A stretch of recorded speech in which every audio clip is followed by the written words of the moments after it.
everyone, welcome back to my channel. My name is Paola, and today I am interviewing Kara McDowell, who is the author of One Way or Another, a beautiful Christmas story. Kara, would you like to introduce yourself and tell us what One Way or Another is about? Yeah.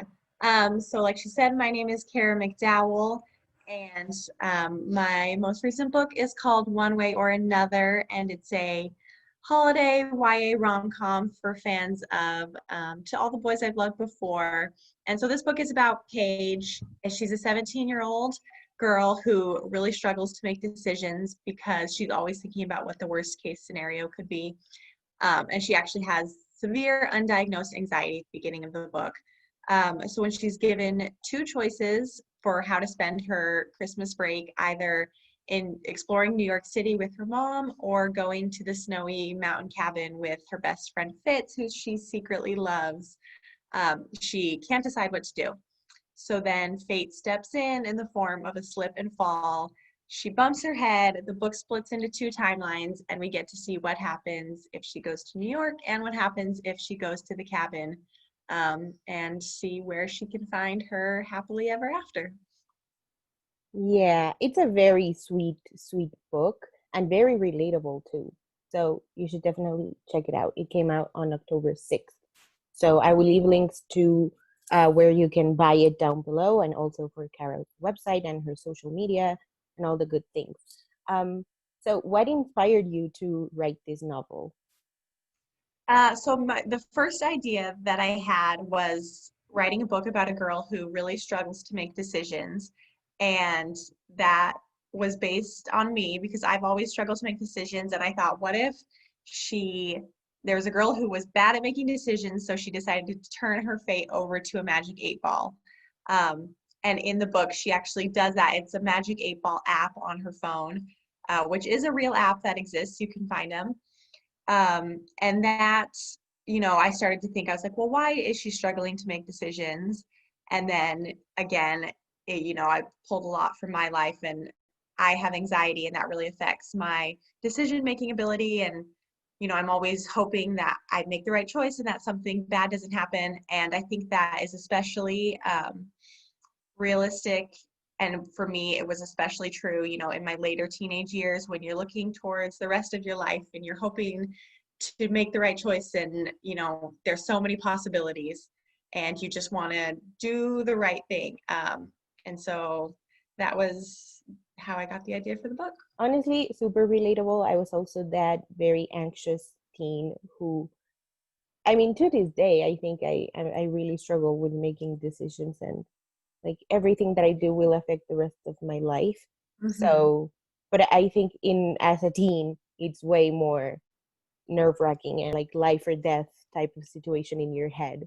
Yes, it really feels that way when you're a senior in high school and it's, college and careers and relationships, and it just feels like you're kind of on the precipice of something big, Hmm. um, and hopefully something amazing. It's just, it can be hard to make those kind of life-altering choices. Yes, exactly. So what would you like your readers to take away from One Way or Another? So even though it's about a girl who has anxiety, it's still a really happy and romantic story. And I just wanted anybody who might relate to Paige in some way, or have anxiety or struggle with decisions or anything like that, to feel like their life can still be wonderful and amazing, um, even with your mental health struggles. And she still, like, it was really important for me to send her on like a really romantic adventure and just like have a happy ending and show this girl who, is getting through things, but it's still a really good life. And also that there are things you can do to help if you are struggling with mental health issues. There are people you can talk to. There's, doctors and therapists and just different strategies. She learns some grounding techniques in the book that help her when she's kind of having like a spiral moment. So yeah, just I want people to read a story that makes them feel good. It is a really feel good story, so definitely again check it out. Can't recommend it enough. Um, if each of the fates had a Christmas theme song, which one would it be?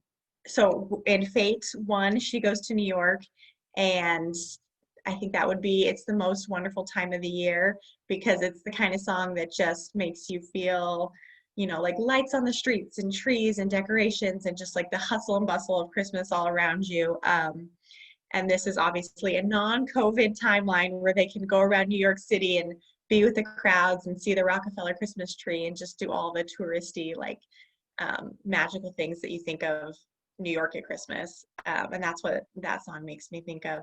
For the cabin timeline, that's more like cozy. Their cabin is in the woods, there's snow falling. And I really think that relates to Taylor Swift's. It's a newish song. She released it last year. It's called Christmas Tree Farm. And it's just so happy and cozy and just makes you feel nostalgic for, Christmas as a child. And so I think that would work well for Paige and Fitz together in the woods. Oh, that's sweet. Taylor Swift is like the go-to for romantic getaway. This is the fill in the blanks bit. So just whatever comes first to your mind, you can say it. The first book I ever loved was. I loved the book. It was called Bloomability. It's by Sharon Creech. It's a middle grade, an early middle grade book probably, and it's about a girl who is sent to a boarding school in Switzerland, and it just like ignited this book one way or another. Paige, has a lot of wanderlust. She wants to see the world. And that book is about a girl who gets to like go all over Europe. And it just, even from a really young age, it made me feel really happy. Oh, I like that answer. The first book I bought with my own money was. That is a good question. I have no idea. I'm sorry. No worries. What was the last book that you bought? The last book I bought, okay, it was actually three. They're all stacked up Ooh. back there. Mm-hmm. They were all released at the same time. So one of them was the 10-year anniversary of Anna and the French Kiss, which Ooh. is a classic and I love, and the anniversary edition is beautiful. And then I bought The Ravens by um, Cass Morgan and Danielle Page, and then Instant Karma by Marissa Meyer. And I have not read any of them because my TBR is out of control, but I plan to read all of them and I'm excited. My first book idea was. So it was during the dystopian boom. The first book I tried to write was like a Hunger Games Divergent ripoff. It was dystopian trilogy about a girl who's choosing between two boys, and it was actually set in Arizona, like after there was another civil war. Arizona was its own state. We ran out of water. I say we because I live in Arizona. I was not in the book. So this girl and the two boys that she's with have to go like travel across the state to find water. Wow, that sounds really, really interesting. It I was was so bad. the song that reminds me the most of my book is so like the whole book. No? So I had a whole playlist, a one way or another Ooh. playlist on Spotify, and there's actually no Christmas songs on it. I did not listen to Christmas songs while I was writing the book. Oh, I don't want to say Taylor Swift again, but I'm going to. It's Taylor Swift's song called You Are in Love. It's about a girl falling in love with her best friend. She mentions like standing in a snow globe and there's like snow falling all around you. Um, and that's the final song on my playlist, and it kind of relates to the last scene in the book. Oh, I love that. It's like the end credits of Yes, the song yes, of the totally. book. Love it, adore it. If you were a book, what section of the bookstore would you live in? Romance. Definitely contemporary romance. I want to be happy. I'm like all into anything romantic and yeah, especially in 2020. Just send me Yes. straight to the romance section. Yes. Same, honestly. What is the most ridiculous thing you've asked the Magic 8 Ball that you let it decide for you? So maybe it didn't decide anything for me, but I remember right before my book was coming out, I was asking it, is my book going to do well? Is this going to sell? Are people going to like it? And it kept giving me negative answers. So then I stopped trusting it. I'm like, I'm just gonna have to hope that fate takes care of me and ignore the Magic 8 Ball. Rude. That was so I rude of the know. Magic 8 Ball. I Oh my know. God, unforgivable. Okay, so before we finish off, would you like to talk about your upcoming projects? You just had a book announcement deal. Yeah. I'm really excited to be able to talk about it now. It's tentatively called Anxious Girls Summer. It's a summer project, and the original inspiration for it is another 90s rom-com. This one is While You Were Sleeping with Sandra Bullock, where she saves a subway worker after he falls onto, or she's a subway worker and she saves a man after he falls onto the track, and then he goes into a coma and she's mistaken for his girlfriend. So that's my book is set at Lake Powell in the summer, and Gemma saves her longtime crush when he falls into the water and almost drowns, and then he is in kind of like a brief coma. It's not like a serious medical emergency, but she's mistaken for his girlfriend, and she has severe social anxiety, and she like finds herself pulled into this whirlwind that she has trouble getting out of. And then the boy she saves, his brother, comes back to town, and she starts spending more time with him and finds herself pulled in two different directions.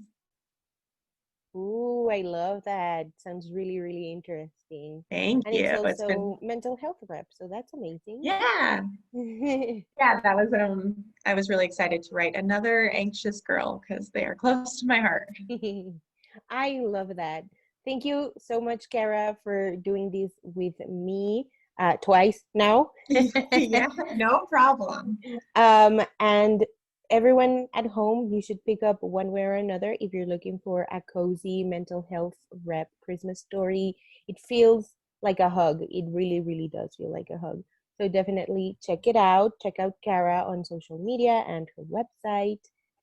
Yeah, do you have anything else to add? I guess I'll just say that if you end up purchasing the book to give as a gift to a family member or friend, you can email me. That email address is on my website, and I will send you along some bookmarks and a signed book plate to include with the book so you can give it to someone. Oh, that's so cute. That's so sweet. Do it. Do it. People at home, do it. So thank you so much, Kara, for doing this with me. And thank you everyone else for watching. And we will see you next time.